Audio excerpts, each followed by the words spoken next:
Students, welcome back to another lecture. आज हम लोग जो डिस्कस करेंगे उससे पहले ये बात कर लेते हैं कि लास्ट लेक्चर में हम लोगों ने क्या पढ़ा था। अगर लास्ट लेक्चर की बात करें तो हम लोगों ने लास्ट लेक्चर में पढ़ा था मेथड ऑफ प्रिपरेशन का, और भी टाइप ये और किस तरीके से हम लोग हेलोजिनेशन करवा सकते हैं। कोई भी हेलोजन को एल्केन में ऐड कर सकते हैं। जैसे कि एल्केन से हम लोगों ने पहला पढ़ा था कि एल्केन में अगर हम लोग हेलोजिनेशन करवा दें, और हेलोजिनेशन कराने के लिए हम लोगों ने जो मैकेनिज़्म पढ़ा था वो था फ्री रेडिकल सब्स्टिट्यूशन रिएक्शन। तो मैंने आप लोगों को एक छोटा सा होमवर्क दिया था रिवीजन का। आई होप आप लोगों ने रिवीजन कर लिया होगा, जिसकी मदद से हम लोग आज आगे फर्दर डिस्कस करने में आसानी हो जाएगी, क्योंकि ये सब चीज़ें जीओसी में पढ़ा रखी है। बस एक बार वापस से आप लोगों को रिकैप करवा रहा हूँ। अगर आप ध्यान से देखेंगे तो मैंने यहाँ पहला टर्म लिखा है फ्लोरिनेशन। कल हेलोजिनेशन जब मैंने पढ़ाया था तो उसमें आपको 3 स्टेप्स बताई थी मैंने। सबसे पहला जो था वो था चेन इनिशिएशन। सबसे पहला जो हम लोगों ने पढ़ा था वो था चेन इनिशिएशन। दूसरा हम लोगों ने पढ़ा था चेन प्रोपागेशन। और थर्ड जो हम लोगों ने पढ़ा था वो था चेन टर्मिनेशन। आई होप आपको वो याद होगा और आपने रिवीजन किया होगा इसके ऊपर। देन आज जो हम लोग डिस्कस करेंगे उसके फर्दर टाइप को डिस्कस करेंगे कि फ्लोरिनेशन कैसे कराते हैं, क्लोरिनेशन कैसे कराते हैं, ब्रोमिनेशन आयोडीनेशन कैसे कराते हैं।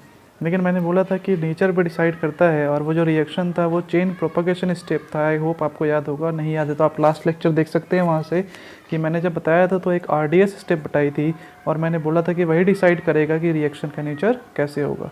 तो हम लोग उसी स्टेप को यहाँ पर डिस्कस करेंगे। तो फ्लोरिनेशन की बात कर रहे हैं। तो फ्लोरिनेशन में मैंने यहाँ एक टर्म लिखा है एक्सप्लोजिव रिएक्शन।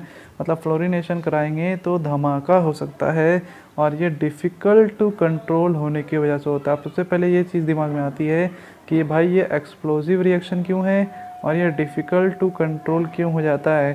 तो आइए हम लोग इसको मैकेनिज़्म से समझने की कोशिश करते हैं। तो अगर आप ध्यान से देखेंगे तो यहाँ पर मैंने क्या लिखा है कि हेलोजन लिया है X2 की जगह F2 लिखा है, और एक अल्केन लिया है। तो क्या दिखता है लाइट के प्रेजेंस में। क्यों लाइट क्यों लिया हम लोगों ने? क्योंकि हम लोग क्या कराना है, फ्री रेडिकल सब्स्टिट्यूशन रिएक्शन। इस वजह से हम लोगों ने क्या लिया, HNu लिया। HNu लेने की वजह से क्या हुआ कि होना क्या चाहिए था कि यहाँ से एक हाइड्रोजन हटना चाहिए था और एक फ्लोरीन का अटैचमेंट होना चाहिए था। हम लोगों ने यही देखा था। लेकिन हुआ क्या कि यहाँ से सारे के सारे हाइड्रोजन निकल जाते हैं कार्बन से और फ्लोरीन के साथ बॉन्ड बना लेते हैं। अब ऐसा क्यों हुआ, इसको समझने के लिए हम लोग मैकेनिज़्म की तरफ चलते हैं। तो मैकेनिज़्म में अगर आप लोग आइएगा तो यहाँ देखेंगे कि आपके पास सबसे पहला स्टेप क्या होता था, याद होगा आप लोगों को, चेन इनिशिएशन। इनिशिएशन में कौन सा बॉन्ड टूटता था, X2 के बीच का। तो यहाँ X2 कौन है, F बॉन्ड F है। तो बॉन्ड कौन सा टूटेगा, F बॉन्ड F। तो क्या होगा, यहाँ से F बॉन्ड F जब टूटेगा तो ये बॉन्ड होमोलाइटिकली टूटेगा। तो एक इलेक्ट्रॉन फ्लोरीन के पास, एक इलेक्ट्रॉन फ्लोरीन के पास, तो कितने 2F फ्री रेडिकल बन जाएंगे। आई होप ये दिमाग में होगा आपके लास्ट लेक्चर के हिसाब से। देन हम लोग आगे जब बढ़ेंगे तो क्या दिखेगा कि ये जो F का फ्री रेडिकल है, जो हम लोगों ने सेकंड स्टेप लिखा था, और याद करें यही स्टेप क्या था आपका, स्लो स्टेप था, और इसी को मैंने लिखा था RDS, इसलिए इसकी चर्चा कर रहे हैं हम लोग। तो यहाँ पर कौन सा बॉन्ड है, R और H के बीच का, मतलब कार्बन और हाइड्रोजन के बीच का बॉन्ड है। और जो बन रहा है मॉलिक्यूल वो कौन बन रहा है, हाइड्रोजन और फ्लोरीन के बीच का बॉन्ड है।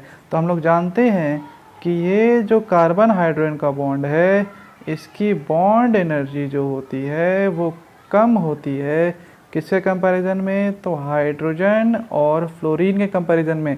वापस से मैं रिपीट कर रहा हूँ, ध्यान से सुने कि ये जो होता है HR मतलब कार्बन और हाइड्रोजन के बीच, और ये जो है HF, इन दोनों में ज़्यादा बॉन्ड एनर्जी किसकी होती है, तो बॉन्ड एनर्जी ज़्यादा होती है HF की। और HF की बॉन्ड एनर्जी ज़्यादा होने की वजह से इसकी स्टेबिलिटी भी क्या होगी, इससे ज़्यादा होगी। तो क्या हो रहा है भाई, यहाँ से लेस स्टेबल कंपाउंड जो है वो क्या बन रहा है, मोर स्टेबल कंपाउंड में कन्वर्ट हो रहा है। तो याद करें क्लास में मैंने हमेशा क्या बताया है कि जब भी क्या होता है, लेस स्टेबल से मोर स्टेबल कंपाउंड में कन्वर्ट होता है, तो मैक्सिमम टाइम्स इन जनरल क्या होता है, एनर्जी रिलीज होती है। एनर्जी क्या होती है, रिलीज होती है। अब सोचिए अगर एनर्जी रिलीज हो रही है तो रिएक्शन का नेचर कैसा होगा, तो जब भी एनर्जी रिलीज होती है तो रिएक्शन का नेचर कैसा होता है, एक्सोथर्मिक होता है। और उसके बीच का जो डिफरेंस होता है एनर्जी का वो बहुत ज़्यादा होता है, जिसकी वजह से हम लोग इसको कंट्रोल नहीं कर पाते हैं और क्या हो जाता है, धमाका हो जाता है। जिसकी वजह से क्या हो जाता है, धमाका हो जाता है। इस वजह से हम लोग क्या करते हैं, इस रिएक्शन को हम लोग यूज़ नहीं करते हैं। मतलब फ्लोरीनेशन जो है वो पॉसिबल नहीं है। हम लोग फ्लोरीनेशन कभी भी फ्री रेडिकल सब्स्टिट्यूशन नहीं कराते हैं, क्योंकि अगर कराया तो क्या हो जाएगा भाई, जी बिल्कुल सही, धमाका हो जाएगा। तो आगे बढ़ते हैं। अगर हम लोग बात करें क्लोरीनेशन की, तो क्लोरीनेशन का रिएक्शन जो है वो भी मैकेनिज्म सेम टाइप से हम लोग करेंगे। तो क्या देखेंगे भाई, तो मैंने एक स्टेप के बारे में चर्चा की है, वो कौन सा स्टेप है, तो RDS वाला।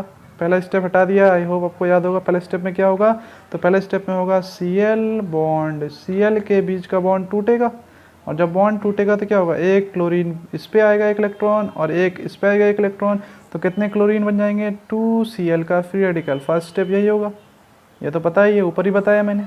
अब क्या होगा कि जैसे ही यहाँ से एक क्लोरीन का फ्री रेडिकल है तो फिर से सेम स्टेप, इस R और H के बीच का बॉन्ड टूटेगा, तो क्या बनाएगा, ये H और ये Cl जुड़ जाएगा, तो क्या होगा, क्या बना लेगा, HCl बना लेगा। तो बचा क्या, ये तो टूटा इक्वली, तो R के पास क्या बच गया, फ्री रेडिकल। अब यहाँ क्या होता है कि यहाँ भी जो है कि ये क्या है, लेस स्टेबल होता है, और ये क्या होता है, मोर स्टेबल होता है। तो जब भी क्या होगा, लेस स्टेबल से मोर स्टेबल प्रोडक्ट बनेगा, तो क्या होगा, एनर्जी रिलीज होगी। एनर्जी क्या होगी, रिलीज। याद रखेंगे, जब भी लेस स्टेबल से मोर स्टेबल होगा तो एनर्जी क्या होती है, इन जनरल रिलीज होती है। तो एनर्जी क्या हुई, रिलीज। मतलब रिएक्शन का नेचर कैसा होगा यहाँ भी, तो रिएक्शन का नेचर होगा एक्सोथर्मिक। और जब रिएक्शन एक्सोथर्मिक होती है तो डेल्टा एच कैसा होता है, पॉजिटिव या नेगेटिव, तो डेल्टा एच क्या होता है, नेगेटिव होता है। तो यहाँ क्या लिखा है मैंने, डेल्टा एच नेगेटिव, जिसकी वजह से रिएक्शन का नेचर कैसा है, एक्सोथर्मिक है। अब चूंकि इसके बीच का जो एनर्जी डिफरेंस होता है HR और HCl के बीच का, अकॉर्डिंग टू डाटा अगर हम लोग देखें तो एनर्जी डिफरेंस बहुत कम होता है, जिसकी वजह से हम लोग क्या करते हैं, ज़्यादा अमाउंट ऑफ एनर्जी रिलीज नहीं होती है और हम लोग इसको आसानी से कंट्रोल कर सकते हैं। इसलिए मैंने क्या लिखा है, कंट्रोलेबल रिएक्शन होती है ये। फ्लोरीनेशन को कंट्रोल हम लोग नहीं कर सकते हैं, लेकिन क्लोरीनेशन को कंट्रोल कर सकते हैं। रीज़न क्या है, क्योंकि एनर्जी डिफरेंस बहुत क्या है, कम है, और एनर्जी डिफरेंस कम होने की वजह से हम लोग क्या कर सकते हैं, इसको ईजिली कंट्रोल कर सकते हैं। आई होप आपको बात समझ में आ गई होगी। वापस से एक बार मैं बता रहा हूँ, ध्यान से सुनेंगे कि अगर आपके पास RH है, मतलब कार्बन हाइड्रोजन का बॉन्ड है, और उससे बन रहा है HCl, इसका मतलब लेस स्टेबल से मोर स्टेबल प्रोडक्ट बन रहा है, तो क्या होगा, एनर्जी रिलीज होगी, मतलब डेल्टा एच नेगेटिव होगा। और चूंकि इन दोनों के बीच का एनर्जी डिफरेंस बहुत कम होता है, इस वजह से हम लोग क्या बोलते हैं कि इसका रिएक्शन कैसा है, कंट्रोलेबल है। मतलब एनर्जी रिलीज तो हो रही है, लेकिन इसको हम लोग कंट्रोल कर सकते हैं। तो क्या होगा भाई कि ये कैसा रिएक्शन हो गया, कंट्रोलेबल हो गया। अब ये नॉन सेलेक्टिव क्या है, तो अगर आप इस रिएक्शन के ऊपर फोकस करें तो यहाँ पर आपके पास दो तरह के कार्बन है। ध्यान से देखिए, दो तरह के कार्बन में कौन कौन से बोल रहा हूँ वो भी ध्यान रखेंगे। अगर मैं इस कार्बन की बात करूँ या इस कार्बन की बात करूँ तो दोनों का डिग्री सेम है। क्या होगा डिग्री, तो ये होगा 1 डिग्री होगा। आई होप आपको ये बात याद होगी। जबकि अगर हम लोग बात करें इस वाले कार्बन की, तो इस कार्बन की डिग्री है 2 डिग्री। तो होता क्या है कि आप यहाँ से हाइड्रोजन निकालो या यहाँ से हाइड्रोजन निकालो या यहाँ से हाइड्रोजन निकालो, अमाउंट क्या होगा, एनर्जी का सेम होगा, जिसकी वजह से रिएक्शन का नेचर क्या हो जाएगा, नॉन सेलेक्टिव। मतलब हाइड्रोजन कहीं से भी निकलने लगेगा, यहाँ से भी निकल सकता है, यहाँ से भी निकल सकता है और यहाँ से भी निकल सकता है। इस वजह से हम लोग क्या निकलने लगेंगे, मल्टीपल प्रोडक्ट्स मिलने स्टार्ट हो जाएंगे। इस वजह से हम लोगों ने क्या बोलते हैं इसको, नॉन सेलेक्टिव। मतलब क्लोरीन सेलेक्टिव जगह पे अटैक नहीं करेगा, जितने भी कार्बन है उन सब में से किसी पे भी जाके अटैक कर सकता है, यानी कि जुड़ सकता है। जिस वजह से क्या होगा, मल्टीपल प्रोडक्ट्स मिलने की प्रोबेबिलिटी बढ़ जाएगी। तो हम लोग क्या देख रहे हैं कि यहाँ जो बना आपका रिएक्शन, इसमें दो तरह के प्रोडक्ट बने। क्यों? क्योंकि इसमें कितने डिग्री हैं, एक और ये दोनों कितने डिग्री वाले कार्बन हैं, 1 डिग्री वाले कार्बन हैं। जबकि जो रेड कलर से मैं मार्क कर रहा हूँ ये वाला, ये 2 डिग्री है। इसलिए दो तरह के प्रोडक्ट बने, एक 1 डिग्री वाला और एक 2 डिग्री वाला। आई होप आपको बात समझ में आ गया होगा। इस वजह से हम लोग इसको क्या कहते हैं, नॉन सेलेक्टिव नेचर का होता है और कैसा है, कंट्रोलेबल है। आई होप ये बात आपको क्लियर हो गई होगी। अगर हम लोग बात करें कि भाई इसमें तो पता ही नहीं चल रहा है कौन कम बनेगा और कौन ज़्यादा बनेगा, तो इसी पे क्या करता है, क्वेश्चन आ जाता है परसेंटेज बेस्ड क्वेश्चन। कभी कभी जेई में पूछे जाते हैं, मेडिकल और बोर्ड में पूछने की प्रोबेबिलिटी बहुत कम है। तो अगर आप देखेंगे यहाँ पर, तो परसेंटेज कैलकुलेट करने का तरीका क्या है, तो परसेंटेज कैलकुलेट करने का तरीका बड़ा आसान सा है कि यहाँ दो चीज़ों पे डिपेंड करता है। एक तो डिपेंड करता है रिएक्टिविटी पे, और रिएक्टिविटी सबसे फास्ट किसकी होती है, तो हम लोग जानते हैं ना कि 3 डिग्री फ्री रेडिकल की स्टेबिलिटी सबसे ज़्यादा होती है। तो क्या होगा भाई, जब बॉन्ड टूटेगा तो जितना आसानी से कब टूटेगा, जब टूटने के बाद उस फ्री रेडिकल की स्टेबिलिटी क्या होनी चाहिए, ज़्यादा होनी चाहिए। तो बताइए सबसे ज़्यादा फ्री रेडिकल की स्टेबिलिटी किसकी होगी, 3 डिग्री की। तो बताइए रिएक्टिविटी भी ज़्यादा किसकी है, 3 डिग्री की। फिर किसकी होगी, 2 डिग्री की। फिर किसकी होगी, 1 डिग्री की। तो आपको क्या करना होगा, आपको ये जो डाटा है ये याद रखना पड़ेगा कि 1 डिग्री, एक सिर्फ क्लोरीनेशन के लिए याद रखिएगा आप, सिर्फ और सिर्फ क्लोरीनेशन के लिए ये रिएक्टिविटी ऑर्डर बताया मैंने। तो ये क्या होगा, 1:3.8:4.5। ये वैल्यू याद होनी चाहिए आपको, 1, 3.8, 4.5। 1 डिग्री के लिए 1 कॉमन मान लिया हम लोग ने, इसको जनरल मान लिया है। फिर इसके लिए होता है 3.8 और इसके लिए होता है 4.5। और अगर आपको एग्जाम में दे दिया तब तो फिर कोई दिक्कत ही नहीं है, दे देगा आपको एग्जाम में सिंपल कि 1 है, रेशियो 2 है, रेशियो 3 है, तो आसानी से सॉल्व कर लेंगे हम लोग। अब दूसरी चीज़ क्या कि कितने नंबर ऑफ हाइड्रोजन है, कौन कौन से हाइड्रोजन, तो 1 डिग्री हाइड्रोजन कितने हैं, 2 डिग्री हाइड्रोजन कितने हैं और 3 डिग्री हाइड्रोजन कितने हैं। क्यों? क्योंकि जब हम लोग सब्स्टिट्यूशन कराएंगे तो कर क्या रहे हैं, हाइड्रोजन को ही तो रिप्लेस कर रहे हैं। तो आपको क्या देखना पड़ेगा, नंबर ऑफ हाइड्रोजन भी देखना पड़ेगा, क्योंकि रिएक्शन का नेचर कैसा है, नॉन सेलेक्टिव है। तो आपको फॉर्मूला याद रखना बड़ा आसान होता है। आप सब ने मोल कॉन्सेप्ट पढ़ा होगा, तो उसमें एक चीज़ पढ़ी होगी, मोल फ्रैक्शन।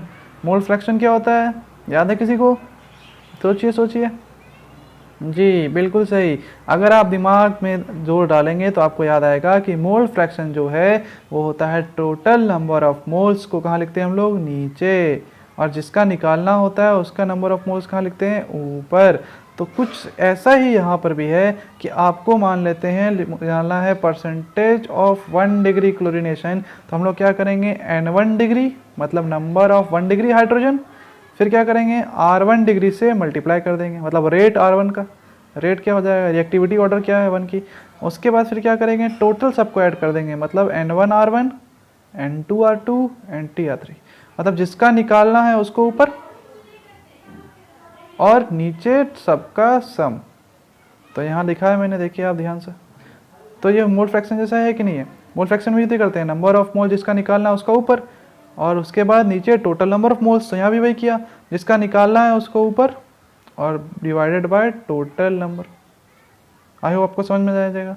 इस तरह से परसेंटेज ऑफ 2 डिग्री निकालना है तो ऊपर क्या लिखेंगे, N1 डिग्री R2 डिग्री, और नीचे क्या लिखेंगे, overall sum N1 degree R1 degree, N2 degree R2 degree plus N3 degree R3 degree. I hope आपको बात समझ में आ गई होगी। नेक्स्ट अगर हम लोग देखें 3 डिग्री का भी ऐसे ही सेम निकाल सकते हैं, वो आप लिख सकते हैं फॉर्मूला और कैलकुलेट कर सकते हैं। मान लेते हैं जैसे इस क्वेश्चन के लिए कैलकुलेट करना था आपको, यहाँ पर इस क्वेश्चन के लिए कैलकुलेट करना है, तो यहाँ पर आपको फॉर्मूला लिखना, मान लेते हैं 1 डिग्री वाले, तो 1 डिग्री परसेंटेज ऑफ 1 डिग्री आपको निकालना है। तो कैसे निकाल लेंगे कि भाई परसेंटेज ऑफ 1 डिग्री मतलब N1 इंटू R1, तो N1 कितना है इसके पास, 3 और 3 6, 1 डिग्री वाले हाइड्रोजन, तो क्या हो जाएगा 6 इंटू 1, 1 क्यों दिया, क्योंकि 1 डिग्री के लिए कितना है आपके पास 1 है रिएक्टिविटी, डिवाइडेड बाय N1R1 मतलब 6 इंटू 1 प्लस N2R2, तो N2 मतलब नंबर ऑफ हाइड्रोजन 2 डिग्री, ये कितने हैं भाई 2, तो 2 इंटू 3.8, और चूंकि परसेंटेज निकाल रहे हैं तो इंटू क्या कर देंगे 100। आई होप आपको बात समझ में आ गया होगा। 3 डिग्री वाले तो है ही नहीं इस पर, तो इसमें 3 डिग्री का यहाँ पुट करने की ज़रूरत नहीं है, यहाँ से जो भी आंसर आएगा वो क्या हो जाएगा आपका आंसर हो जाएगा। तो इस तरह से हम लोग परसेंटेज को कैलकुलेट क्लोरीनेशन में कर सकते हैं। आगे हम लोग अगर बढ़ें ब्रोमिनेशन की तरफ, ये सब मैंने पहले भी पढ़ा रखा है, अगर याद होगा जीओसी में किसी को तो उसको अच्छी तरह से याद होगा क्या पढ़ाया था, तो वापस से सिर्फ रिवाइज करवा रहा हूँ, या फिर उनके लिए है जिन्होंने कंप्लीट नहीं किया था, इस वजह से वापस से डील कर रहा हूँ, अदरवाइज इसकी कोई भी ज़रूरत मुझे यहाँ पर नहीं थी। अब अगर मैं बात करूँ ब्रोमिनेशन की, तो ब्रोमिनेशन जो होता है इसका फिर से हम लोग कोई RDS वाला स्टेप देख रहे हैं, जिसमें आपको क्या मिला, Br और Br बॉन्ड तोड़ने पर क्या मिलेगा, Br का फ्री रेडिकल होमोलैरिटी तोड़ने पर। अब यहाँ क्या होता है कि ये जो कार्बन हाइड्रोजन बॉन्ड होता है और ये जो HBr होता है, अब केस उल्टा हो जाता है। अगर आपको याद हो तो मैंने एक एनर्जी का लिस्ट लिखवाया था, बॉन्ड एनर्जी का, तो उसके अकॉर्डिंग आप सोचें तो क्या देखा था हम लोगों ने कि इसकी बॉन्ड एनर्जी क्या होती है, ज़्यादा होती है किससे, HBr से। मतलब इस बार क्या हो गया, इस बार कंडीशन उल्टा हो गया, इस बार हो गया कि ये जो HR है या फिर RH है, इसका बॉन्ड एनर्जी ज़्यादा है और इसका बॉन्ड एनर्जी कम है, मतलब मोर स्टेबल से लेस स्टेबल प्रोडक्ट बन रहा है।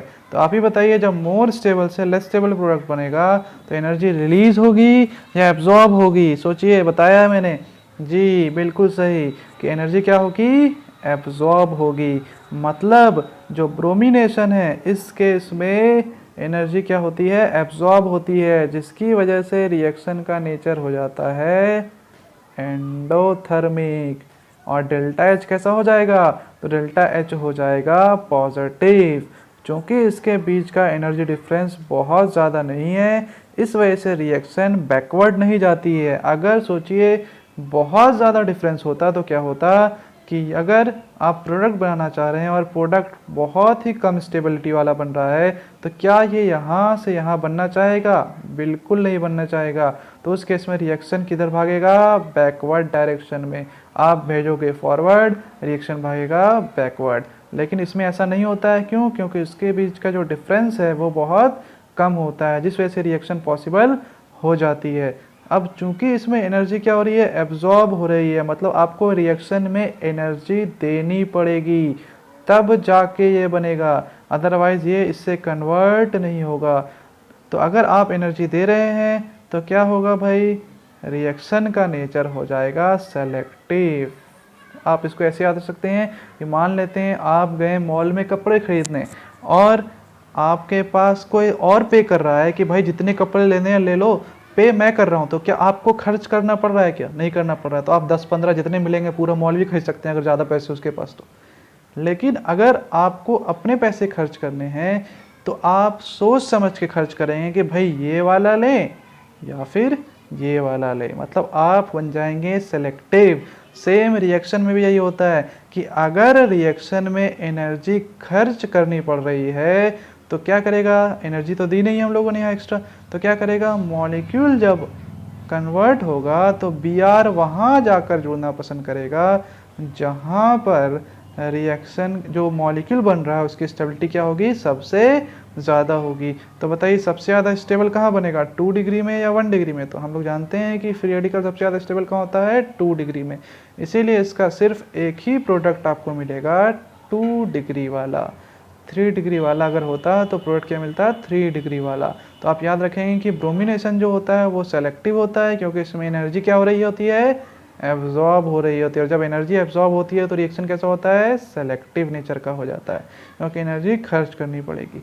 अगर आप इस क्वेश्चन को देखें तो इस क्वेश्चन में आप देखेंगे क्या ऐड किया है, Br2 लाइट के प्रेजेंस में, तो क्या होगा बताइए भाई, कौन से कार्बन से हाइड्रोजन निकलेगा, तो यहाँ से निकाल रहे हैं, यहाँ से, यहाँ से, यहाँ से, यहाँ से, यहाँ से, इतने सारे कार्बन है, लेकिन निकालेंगे कहाँ से, तो जहाँ पर डिग्री ज़्यादा होगी, मतलब ये वाला कार्बन, तो ये जो कार्बन है इसकी डिग्री क्या है 3 डिग्री। तो देखिए आप यहाँ पर मैंने ले जाकर Br को जोड़ दिया है। आई होप आपको समझ में आ गया होगा कि रिएक्शन कैसे होगी ब्रोमिनेशन की। आगे हम लोग बात करें लास्ट रिएक्शन जो कि इसमें आयोडिनेशन है।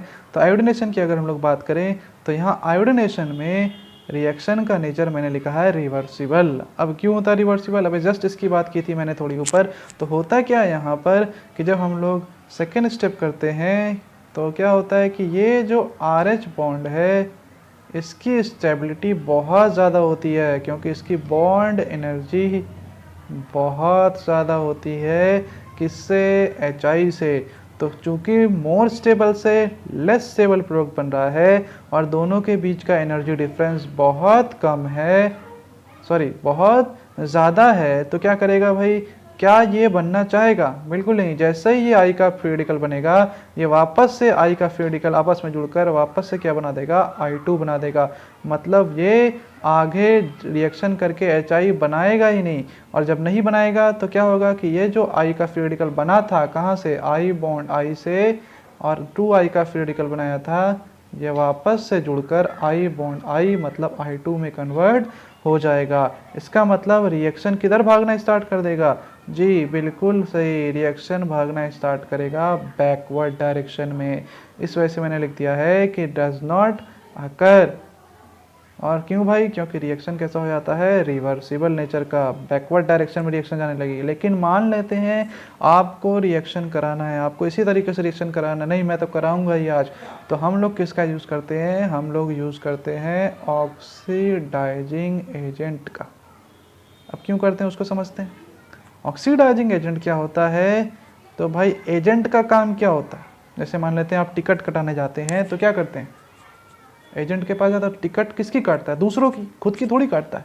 उसी तरीके से ऑक्सीडाइजिंग एजेंट जो है ऑक्सीडाइज करेगा, एजेंट है तो किसको करेगा, खुद को, बिल्कुल नहीं, दूसरों को।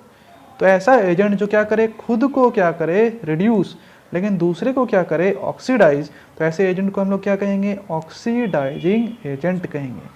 तो हम लोग क्या करते हैं, इसमें ऑक्सीडाइजिंग एजेंट ले लेते हैं, इसका क्या यूज़ है वो बताऊंगा मैं भी। तो ऑक्सीडाइजिंग एजेंट लेने से क्या होता है, तो एक ऑक्सीडाइजिंग एजेंट मान लेते हैं, मैंने लिया HNO3, जिसमें नाइट्रोजन का ऑक्सीडेशन स्टेट +5 होता है। आई होप आपको ऑक्सीडेशन स्टेट आता है निकाल।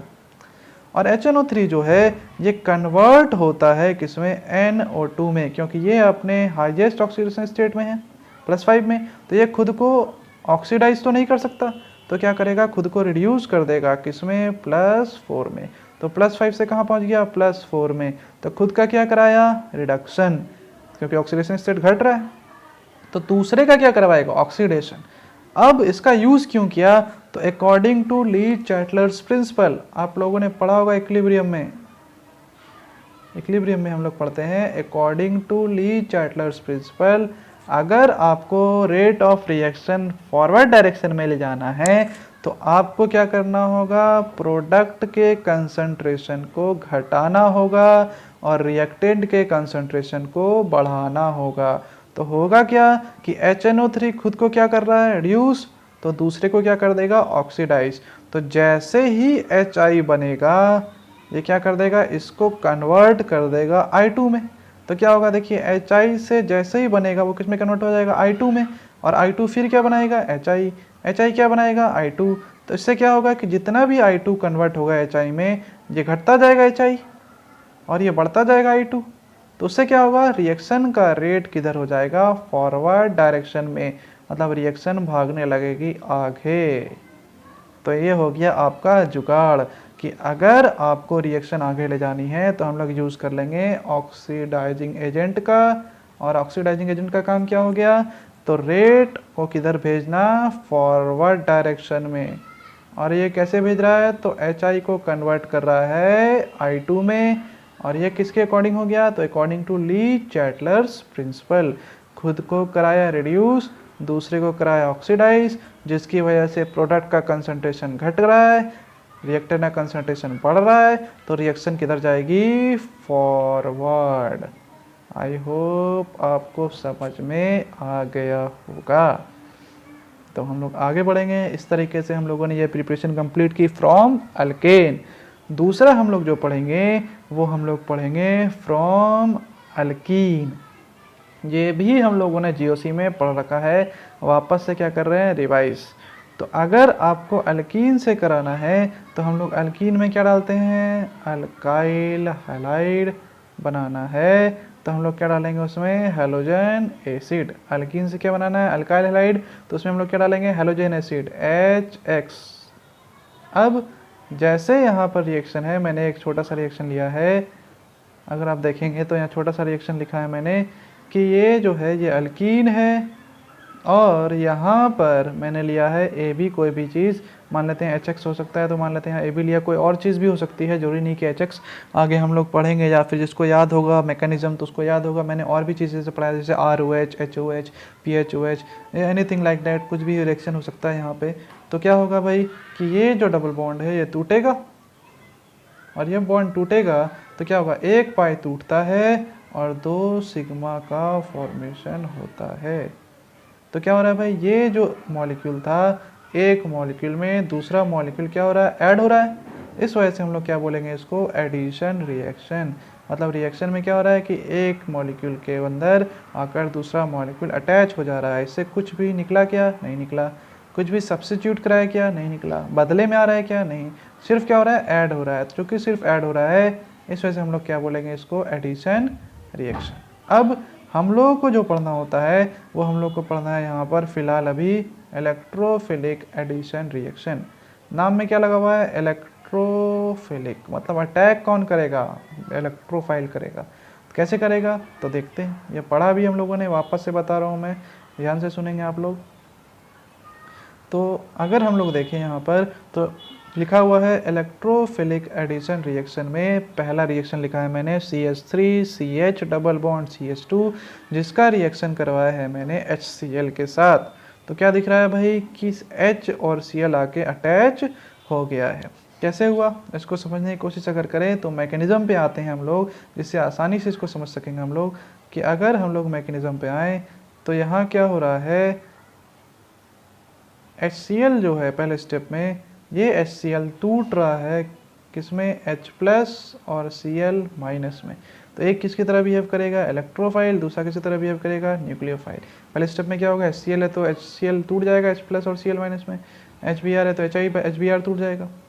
अब क्या होगा कि दूसरे स्टेप में क्या होगा कि ये जो H+ है इसको इलेक्ट्रॉन चाहिए, और यहाँ पे इलेक्ट्रॉन डेंसिटी क्या है, ज़्यादा है, तो इसका अट्रैक्शन होगा इसकी तरफ। तो क्या होगा कि ये जो पाई बॉन्ड है ये ब्रेक होगा, ये वाला पाई बॉन्ड जो है ये ब्रेक होगा। अब ये पाई बॉन्ड जो है ये 2 तरीके से ब्रेक हो सकता है, इधर भी टूट सकता है और इधर भी टूट सकता है। क्यों, क्योंकि दोनों के दोनों तो कार्बन है, इलेक्ट्रोनेगेटिविटी सेम है। तो हम लोग क्या देखेंगे, इसके 2 तरीके बनाएंगे कि अगर मान लेते हैं इधर टूटा, इधर का मतलब किधर, राइट साइड टूटा, तो अगर ये राइट साइड टूटा तो इस पे क्या आएगा, राइट साइड पे क्या आएगा, नेगेटिव चार्ज, क्योंकि बॉन्ड इसकी तरफ आया। तो लेफ्ट साइड वाले पे क्या आएगा, पॉजिटिव चार्ज। तो नेगेटिव पे कौन जुड़ेगा, H+। तो देखिए नेगेटिव वाले पार्ट पे कौन जुड़ गया, H+। तो CH2 से क्या बन गया, CH2 से क्या बन गया, CH3। और ये बॉन्ड इधर टूटा था तो क्या होगा, इससे इलेक्ट्रॉन दूर जा रहा है तो इस पे चार्ज कैसा आ गया, पॉजिटिव, और इस पे जाके हाइड्रोजन जुड़ गया क्योंकि इस पे चार्ज कैसा आया था, नेगेटिव। अब क्या होगा, दूसरा केस क्या हो सकता है कि ये बॉन्ड इधर टूट जाए तो चार्ज अब किस पे आएगा बताइए, इस वाले पे पॉजिटिव आएगा। तो इस ये हाइड्रोजन किस पे जुड़ेगा, इस वाले पे। सिंपल है, समझ में आ रहा होगा आपको। सिर्फ क्या करना है, बॉन्ड को ब्रेक करना है। अब अगर बॉन्ड इधर ब्रेक हुआ है तो इस पे चार्ज कैसा आया, नेगेटिव। अगर इस पे नेगेटिव चार्ज है तो इस पे कौन जुड़ेगा, पॉजिटिव वाला पार्ट, तो इलेक्ट्रोफाइल। तो इस पे चार्ज कैसा आएगा, चूंकि इस कार्बन से इलेक्ट्रॉन दूर जा रहा है तो इस पे चार्ज कैसा आ गया, पॉजिटिव। तो यहाँ से कितने केसेस बन गए हैं, 2 केसेस। एक केस में क्या हुआ कि एक बार प्लस इस पे आ रहा है, एक बार प्लस इस पे आ रहा है, क्योंकि बॉन्ड इधर भी टूट सकता है और बॉन्ड इधर भी टूट सकता है। तो क्या हुआ, 2 स्टेप हो गए। अब बताइए आप ही कि इस वाले में और इस वाले में दोनों में से मेजर प्रोडक्ट कौन सा बनाएगा। तो जो ज़्यादा स्टेबल होगा वो जल्दी टूटेगा यहाँ से, और जो जल्दी टूटेगा वो रिएक्शन भी क्या देगा, जल्दी, उसका प्रोडक्ट भी क्या बनेगा, ज़्यादा बनेगा। तो आप ही बताइए पहला वाला ऊपर वाला ज़्यादा होगा या नीचे वाला ज़्यादा बनाएगा। तो इस पहले वाले में अल्फा एच अगर गिनेंगे तो अल्फा एच कितना है, 6 है। आई होप आपको गिनने आता होगा। यहाँ से 3 हाइड्रोजन, यहाँ से 3 हाइड्रोजन, ये अल्फ़ा है, ये भी अल्फ़ा है, तो अल्फ़ा एच कितने हो गए 6, जबकि इस वाले में अल्फ़ा एच कितने हैं 2। तो बताइए मेजर कौन बनाएगा, ऊपर वाला या नीचे वाला? जी ऊपर वाला। हाइपर कंजुगेशन से इसकी स्टेबिलिटी क्या होगी, ज़्यादा होगी, तो ये प्रोडक्ट ज़्यादा स्टेबल बनाएगा। अब अगर हम लोग बात करें थर्ड स्टेप में, तो हम लोग सिर्फ मेजर की बात कर रहे हैं, तो ये वाला हम लोग मेजर बनाएंगे। तो देखिए मैंने यहाँ वही लिखा है। अब क्या होगा, इलेक्ट्रोफाइल तो यूज़ कर लिया, और यही आपका क्या होता है, स्लो स्टेप होता है। तो यही क्या होगा, आपका रेट डिटरमाइनिंग स्टेप हो जाएगा। यही डिसाइड करेगा कि रिएक्शन फास्ट होगा स्लो होगा कैसे होगा। तो यहाँ एक बात का आपको दिख रहा है कि क्या बन रहा है, कार्बोकेटाइन। और हम लोग जानते हैं कि कार्बोकेटाइन जब जब बनता है तब तब हम लोग क्या कराते हैं, रीअरेंजमेंट करवाते हैं। तो फॉर्मेशन ऑफ कार्बोकेटाइन की वजह से इसमें क्या पॉसिबल हो जाएगा, रीअरेंजमेंट पॉसिबल हो जाएगा। लेकिन आपको यहाँ पर इस मॉलिक्यूल में कोई भी रीअरेंजमेंट कराने की ज़रूरत नहीं है, क्योंकि इसमें कोई भी चेंज नहीं हो सकता, रीअरेंजमेंट कराने की पॉसिबिलिटी बिल्कुल भी नहीं बन रही है। अब क्या होगा, इस प्लस की तरफ कौन अट्रैक्ट होगा, नेगेटिव, ये इसको क्या करेगा, इलेक्ट्रॉन डोनेट कर देगा। तो बताइए CS से कौन जुड़ गया, Cl, तो बन गया आपका प्रोडक्ट, क्या बन गया, CH3 CHCl CH3। अब इस प्रोडक्ट को हम लोग क्या बोलते हैं, मार्कोनी-कॉप्स प्रोडक्ट भी बोलते हैं, या मार्कोनी-कॉप्स रूल के नाम से जाना जाता है। हालांकि मार्कोनी-कॉप्स रूल तभी काम करता है जब आपके रिएक्शन में रीअरेंजमेंट की पॉसिबिलिटी नहीं बन रही हो। एक बात का ध्यान रखेंगे, जब भी रीअरेंजमेंट होगा तो उसमें मार्कोनी-कॉप्स रूल बिल्कुल भी ना लगाएं, आप डायरेक्ट करने की कोशिश ना करें, हमेशा मैकेनिज्म के तरीके से चलेंगे। आपके दिमाग में मैकेनिज्म रहेगा कि क्या करना है। तो भाई सबसे पहले जो हैलोजन है, एसिड है, उसको तोड़ेंगे H+ और Cl- के फॉर्म में, या H+ और Br- के फॉर्म में। फिर H+ अटैक करेगा, क्यों, क्योंकि पाई बॉन्ड में इलेक्ट्रॉन डेंसिटी ज़्यादा है, इलेक्ट्रॉन क्लाउड ज़्यादा है, तो इसका अट्रैक्शन इसकी तरफ ज़्यादा होगा। तो ये जाकर पहले जुड़ेगा, तो पहले अटैक कौन कर रहा है, इलेक्ट्रोफाइल। इस रिएक्शन का नाम क्या हो गया, इलेक्ट्रोफिलिक एडिशन रिएक्शन। अब फिर क्या होगा, कार्बोकेटाइन का फॉर्मेशन होगा। तो जो ज़्यादा स्टेबल कार्बोकेटाइन बनेगा, रिएक्शन वहीं से होगा। तो यहाँ से क्या हो गया, अब कार्बोकेटाइन पे क्या हुआ, तो न्यूक्लियोफाइल का अटैक होगा, न्यूक्लियोफाइल जाकर जुड़ जाएगा, प्रोडक्ट बन जाएगा। आप ऐसे सोचेंगे। लेकिन एक शॉर्टकट तरीका बता देता हूँ, क्योंकि बोर्ड में जनरली अब तक क्वेश्चन रीअरेंजमेंट पे नहीं आया है, तो आप वहाँ पर डायरेक्ट मार्कोनी-कॉप्स रूल लगा सकते हैं। लेकिन जेई में या नीट में आपको ध्यान रखना पड़ेगा कि कहीं रीअरेंजमेंट तो नहीं हो रहा है, जैसे मैं नीचे बताऊँगा अभी इसके कुछ क्वेश्चंस। तो सबसे पहले बात कर लेते हैं मार्कोनी-कॉप्स रूल की। तो मार्कोनी-कॉप्स रूल ने क्या बताया कि हम लोग उस डबल बॉन्डेड कार्बन पे जाकर जोड़ते हैं जिसके पास नंबर ऑफ हाइड्रोजन कम होता है। जैसे यहाँ ऊपर क्वेश्चन देखिए, ये अल्कीन है आपके पास, तो बताइए अल्कीन में अगर हम लोग अनसिमेट्रिकल रिएजेंट ऐड कर रहे हैं, जैसे HCl या HBr, तो बताइए जो नेगेटिव पार्ट है, तो नेगेटिव पार्ट कौन है, Br नेगेटिव। तो मार्कोनी-कॉप्स रूल क्या बोलता है कि जो नेगेटिव पार्ट होगा वो उस डबल बॉन्डेड कार्बन पे जाके जुड़ेगा जिस पे नंबर ऑफ हाइड्रोजन कम होंगे। तो बताइए कम किस पे है, इस वाले पे। तो न्यूक्लियोफाइल कहाँ जुड़ेगा, इसी पर जुड़ेगा। मतलब देखिए प्रोडक्ट भी आपको दिखा होगा नीचे जो मैंने बनाया, कहाँ जुड़ा है, देखिए इस पर जुड़ा है ना। मतलब मार्कोनी-कॉप्स रूल का सिंपल कहना था कि अगर आपको पास कोई अनसिमेट्रिकल रिएजेंट है जिसका रिएक्शन करा रहे हैं अनसिमेट्रिकल अल्कीन से, क्योंकि सिमेट्रिकल है तो कुछ सोचने की जरूरत नहीं है, दोनों साइड तो बराबर है, इधर तोड़ो उधर तोड़ो, पाई बॉन्ड को कोई फर्क नहीं पड़ता। लेकिन अगर अनसिमेट्रिकल है तो फर्क पड़ रहा है, जैसे हम लोगों ने ऊपर देखा। तो क्या होगा कि जो नेगेटिव पार्ट है रिएजेंट का वो ऐड होगा उस डबल बॉन्डेड कार्बन एटम पे जिसके पास क्या है, लेसर नंबर ऑफ हाइड्रोजन है। तो जिसके पास lesser number of hydrogen atom होगा वहीं से क्या बनेगा, प्रोडक्ट बन जाएगा। आई होप आपको बात समझ में आ गया होगा कि मार्कोनी-कॉप्स रूल क्या कहता है। वापस से एक बार मैं समझा रहा हूँ कि अगर आपके पास अनसिमेट्रिकल रिएजेंट है और अनसिमेट्रिकल अल्कीन है, तो जो नेगेटिव पार्ट है रिएजेंट का वो उस डबल बॉन्डेड कार्बन पे जाके जुड़ेगा जिसके पास क्या होगा, lesser number of hydrogen atom होगा। आई होप आपको क्लियर हो गया होगा। अब कैरेक्टरिस्टिक की बात करें तो हम लोगों ने क्या देखा कि भाई हम लोगों ने देखा कि इलेक्ट्रोफिलिक एडिशन रिएक्शन हो रहा है।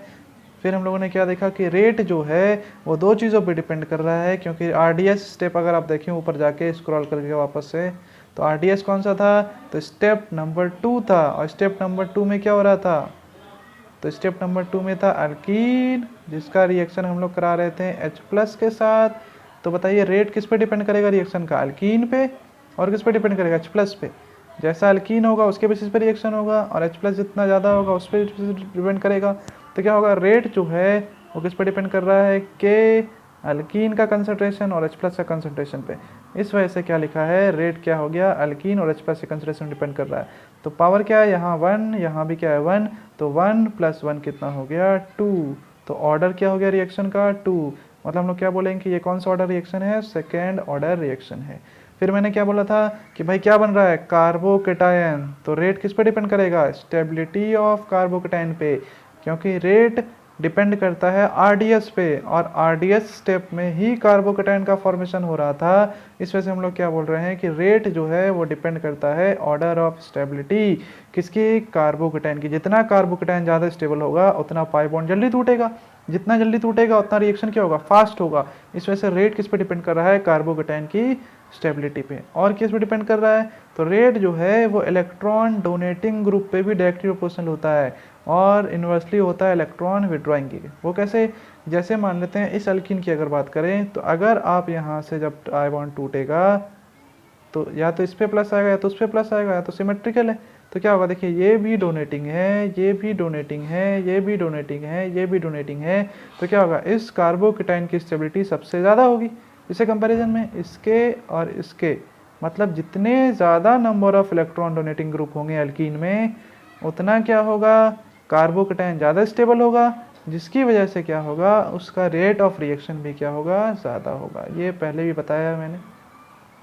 तो रेट ऑफ रिएक्शन किस पे डिपेंड कर रहा है, डोनेटिंग पे। सोचिए अगर यहाँ विड्रॉइंग ग्रुप होता, मान लेते हैं यहाँ लगा होता NO2, तो क्या होता है NO2 की वजह से कि ये जो है डबल बॉन्ड जब टूटता तो प्लस चार्ज आता, और क्या होता, विड्रॉइंग ग्रुप खींचता, तो एक तो प्लस चार्ज आया, ऊपर से और खींच रहे हैं इलेक्ट्रॉन को, तो क्या होगा, और प्लस चार्ज बढ़ेगा, और जितना चार्ज ज़्यादा होता है उतनी स्टेबिलिटी कम होती है। तो कोई भी चीज़ अनस्टेबल ज़्यादा होना चाहेगा क्या, नहीं होना चाहेगा, तो रिएक्शन का रेट बहुत स्लो हो जाएगा।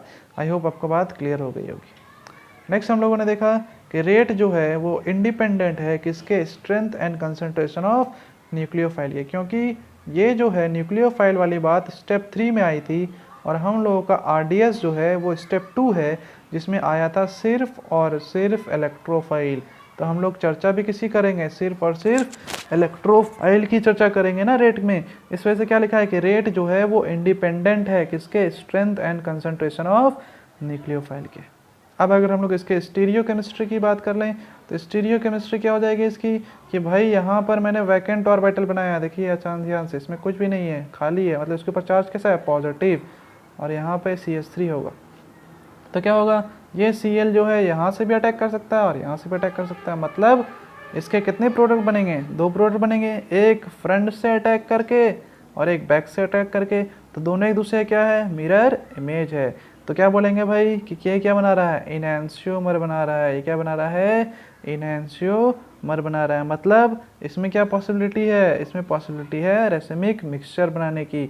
मतलब ये R भी हो सकता है तो ये S होगा, ये S होगा तो ये क्या होगा, R होगा। अगर कायरल होगा तभी हम लोग एक बात का ध्यान रखें, लास्ट लेक्चर में भी एक डाउट आया था, तो आप ध्यान रखें कि आपको स्टीरियो केमिस्ट्री तभी चेक करने की ज़रूरत है जब मॉलिक्यूल कायरल होगा। अगर कायरल है ही नहीं तो आपको सोचने की कोई भी ज़रूरत नहीं है उस क्वेश्चन में, जब तक कि आपसे कुछ क्वेश्चन में ना पूछे स्टीरियो आइसोमर के बारे में। आई होप आप समझ गए होंगे मैं क्या कहना चाह रहा हूँ। तो यहाँ पर क्या हुआ, आपको रिएक्शन दिया और बोला कि भाई प्रोडक्ट ना हो, तो जब भी स्टीरियो केमिस्ट्री की बात होगी तो इलेक्ट्रोफिलिक एडिशन के केस में क्या बनेगा भाई, तो रेसिमिक मिक्सचर बनने की पॉसिबिलिटी है, क्योंकि Cl फ्रंट से भी अटैक कर पा रहा है और बैक से भी अटैक कर पा रहा है। आई होप आपको बात समझ में आ गई होगी। नेक्स्ट अगर हम लोग बात करें कि एक छोटा सा क्वेश्चन दिया यहाँ पर, आप खुद से ट्राई करेंगे, तो यहाँ पर ध्यान रखना है कि HCl के साथ कुछ भी ना लिखा हो। यहाँ क्या लिखा है, एक्वस।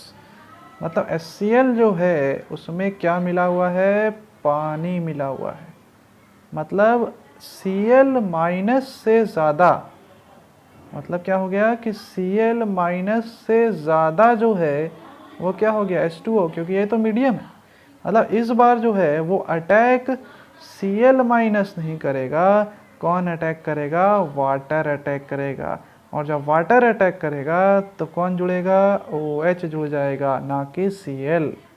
मतलब मेजर प्रोडक्ट यहाँ से बनेगा, यहाँ से नहीं बन पाएगा। आई होप समझ गए होंगे आप, क्योंकि मीडियम कैसा है, एक्वस, मतलब Cl माइनस से ज़्यादा क्या मिलेगा, पानी।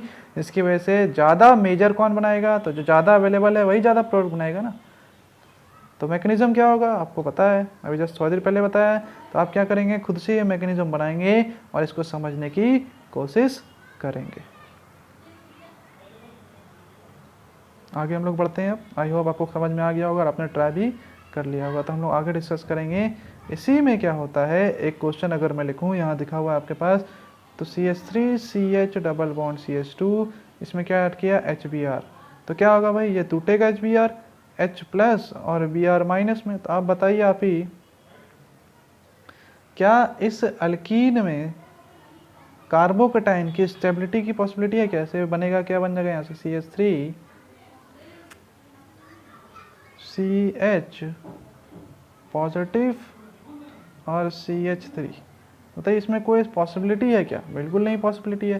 तो क्या करेंगे, इस पर Br जोड़ देंगे, तो क्या हो जाएगा, यहाँ पर Br आके जुड़ जाएगा। तो देखिए Br जुड़ गया, और ये क्या कर रहा है, मार्कोनिक कैप्सूल को फॉलो कर रहा है। तो क्या होगा भाई, क्यों फॉलो कर रहा है, तो क्या बोलता है मार्कोनिक कैप्सूल कि नेगेटिव पार्ट, तो नेगेटिव पार्ट कौन है यहाँ, Br नेगेटिव, उस डबल बॉन्डेड कार्बन एटम पे जुड़ेगा जिसके पास नंबर ऑफ हाइड्रोजन कम है। तो इसके पास क्या है, नंबर ऑफ हाइड्रोजन कम है, तो यहाँ ले जाके कौन जोड़ देंगे, Br।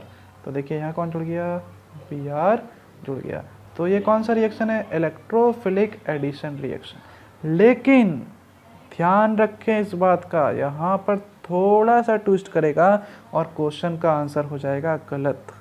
क्या ट्विस्ट होगा कि HBr के साथ आपको लिख देगा पर ऑक्साइड, ठीक है ना, ऑर्गेनिक पर ऑक्साइड। लेकिन एग्जाम में क्वेश्चंस में जनरली सिर्फ पर ऑक्साइड लिखा होता है।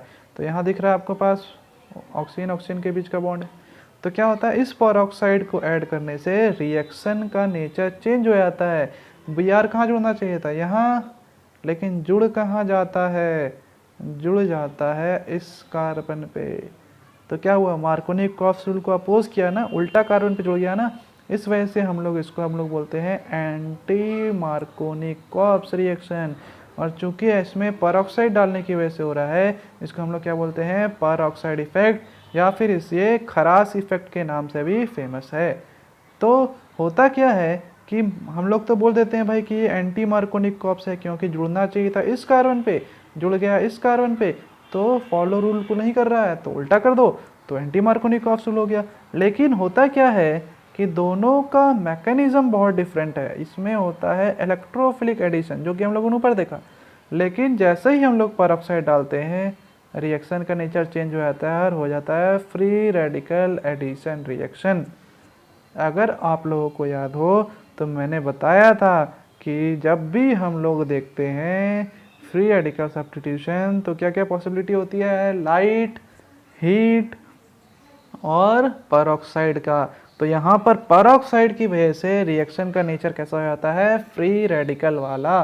तो क्या होता है, यहाँ सबसे पहले जो है ये ऑक्सीजन और ऑक्सीजन के बीच का बॉन्ड टूटता है। क्यों, क्योंकि इसके बीच का इलेक्ट्रोनेगेटिव डिफरेंस नहीं है। तो यहाँ बॉन्ड तोड़ना क्या होगा, आसान। सबसे पहले क्या होगा, ये बॉन्ड यहाँ से ब्रेक हो जाएगा, तो क्या हो जाएगा, RO का फ्री रेडिकल बन जाएगा। ये क्या कर रहा है, रिएक्शन को इनिशिएट, इसलिए हम लोग इसको क्या बोलते हैं, chain initiation reaction. I hope आप समझ गए होंगे। देन दूसरा क्या होता है कि ये जो RO का फ्री रेडिकल बना है, ये रिएक्शन करता है HBr के साथ, जी हाँ, हैलोजन एसिड के साथ। तो क्या होता है, ये ROH यहाँ से जुड़ जाता है इक्वली बॉन्ड तोड़कर। आई होप समझ रहे होंगे आप। तो क्या बना लेगा, ROH, तो अकेला कौन रह गया, Br। तो यहाँ क्या दिख रहा है आपको, Br का फ्री रेडिकल। अब क्या होगा कि ये जो डबल बॉन्ड है ये इक्वली टूटेगा, तो एक एक फ्री रेडिकल आएगा, एक इस कार्बन पे और एक इस कार्बन पे। तो क्या होगा, एक फ्री रेडिकल आ गया इसके ऊपर। तो मैंने यहाँ दोनों नहीं लिखे हैं, सिर्फ एक ही लिखा है। तो एक ही क्यों लिखा है वो आपको पता है, स्टेबिलिटी के बेसिस पे। तो आप देख सकते हैं कि फ्री रेडिकल ज़्यादा स्टेबल कहाँ बनेगा, लेफ्ट में या राइट में।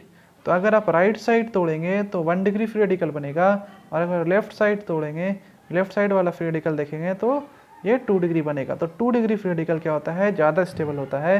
तो बताइए ये Br जो है ये कहाँ जोड़ेंगे, तो ये Br अगर आप लोग राइट साइड में जोड़ते हैं तो फ्री रेडिकल कहाँ बन जाता है, 2 डिग्री। लेकिन अगर कोई गलती से किधर जोड़ दे, लेफ्ट साइड में जोड़ दे बी आर को, तो डिग्री कितना हो जाएगा फ्री रेडिकल का 1 डिग्री। ये खुद से बनाने की कोशिश करें आप, तो ही क्लियर होगा आराम से आपको कि यहाँ पर आपके पास क्या है। ये जब टूटेगा तो क्या होगा, ये बी आर जुड़ेगा या तो इस पे या तो इस पे, तो 2 केसेस बनेंगे। तो मैंने एक ही केस बनाया यहाँ पर कि किधर तोड़ा है, बी आर को किधर जोड़ा है, पहले नंबर कार्बन पे जोड़ा है, इस वाले कार्बन पे। उससे फ़ायदा क्या हुआ कि जो फ्री रेडिकल बना है ये स्टेबिलिटी इसकी ज़्यादा होगी। तो क्या दिख रहा है आपको कि यहाँ जैसे ही हम लोगों ने देखा, ध्यान से देखिए आप, जैसे हम लोगों ने यहाँ देखा तो यहाँ क्या आपके पास ये जो बना, ये क्या हो गया कि फ्री रेडिकल है। अब एच बी आर के साथ रिएक्ट करिए, क्या करेगा, वहाँ से इसको मिल जाएगा H, यहाँ से क्या मिल जाएगा, इसको H मिल जाएगा, और यही H क्या करेगा, इस फ्री रेडिकल पे आकर अटैच हो जाएगा। तो क्या देख रहे हैं आप कि बी आर जुड़ा कहाँ है, देखिए यहाँ पहले से ही कहाँ जुड़ गया है, साइड में। और इसी की वजह से क्या हो गया है, यहाँ पर आपके पास बी आर जो है हम लोग बोल देते हैं कि भाई एंटी मार्कोनिकॉफ रूल फॉलो कर रहा है। लेकिन एक बात का ध्यान रखना बेहद ही ज़रूरी है कि ये जो एंटी मार्कोनिकॉफ रूल है ये तभी काम करेगा, ये तभी काम करेगा जब आपके पास HBr के साथ परऑक्साइड दिया हो। अगर आपके पास HBr के साथ परऑक्साइड नहीं है तो उस केस में हम लोग नॉर्मल मार्कोनिकॉफ रूल को फॉलो करेंगे। लेकिन अगर आपके पास HCl के साथ दे दे परऑक्साइड, HI के साथ दे दे, तो उस केस में हम लोगों को उसमें रिएक्शन में कोई भी चेंज नहीं करेंगे, एंटी मार्कोनिकॉफ रूल बिल्कुल ही फॉलो नहीं करना है। हम लोग क्या फॉलो करेंगे, मार्कोनिकॉफ रूल ही फॉलो करेंगे। मतलब अगर लिख दिया जैसे कि भाई CH3 CH double bond CH2 है, और यहाँ लिख दिया HCl, और नीचे लिख दिया परऑक्साइड ROOR, तो कहाँ जोड़ेंगे, पहले वाले पे, मतलब राइट साइड वाले पे या लेफ्ट साइड वाले पे, तो लेफ्ट साइड वाले पे जोड़ेंगे, इस वाले पे, याद रखिए। क्यों, क्योंकि ये किसके साथ है, HCl के साथ। और खरास इफेक्ट या एंटी मार्कोनिकॉफ इफेक्ट काम कब करता है, सिर्फ और सिर्फ HBr के साथ। ये याद रखना है आपको, आई होप आप याद रखेंगे। और इस पे क्वेश्चन बहुत बार आया भी है कंफ्यूज करने के लिए। तो HBr के साथ जब परऑक्साइड होगा तभी आप मार्कोनिकॉफ रूल फॉलो नहीं करेंगे, लेकिन अगर HCl के साथ है तो हम लोग हमेशा क्या करेंगे, मार्कोनिकॉफ रूल फॉलो करेंगे। लेकिन इसमें भी कंडीशन है कि कार्बोकेटायन जो है उसका रीअरेंजमेंट नहीं होना चाहिए, क्योंकि अगर रीअरेंजमेंट हो गया तो रिएक्शन का नेचर बदल जाएगा, प्रोडक्ट कुछ और बनेगा। जैसे मैंने कुछ क्वेश्चन दिए हैं, आप क्या करेंगे, इन सारे क्वेश्चंस को नोट डाउन करेंगे और घर पे बनाएंगे। नेक्स्ट क्लास में, नेक्स्ट लेक्चर में मैं पहले इन सारे क्वेश्चंस को डिस्कस करूँगा, देन मैं आगे बढ़ूँगा। तो मैं धीरे धीरे स्लाइड कर रहा हूँ, आई होप आपको दिख जाएगा। तो आप पॉज कर करके क्या करें, क्वेश्चन को लिख लें और फिर इस क्वेश्चंस को बना लें, देन हम लोग क्वेश्चन में डिस्कस करेंगे। और एक बात का ध्यान रखें क्वेश्चन करते टाइम कि आपके पास क्या हो सकता है, रीअरेंजमेंट की पॉसिबिलिटी हो सकती है। तो अगर रीअरेंजमेंट होगा तो रीअरेंजमेंट कराएंगे, और अरेंजमेंट नहीं होगा तो रीअरेंजमेंट नहीं कराएंगे, डायरेक्ट प्रोडक्ट बना लेंगे मार्कोनिकॉफ रूल से। आई होप आपको आज का लेक्चर समझ में आया होगा। तो घर पे रहिए, सेफ रहिए, पढ़ते रहिए, मिलते हैं नेक्स्ट लेक्चर में। Thank you.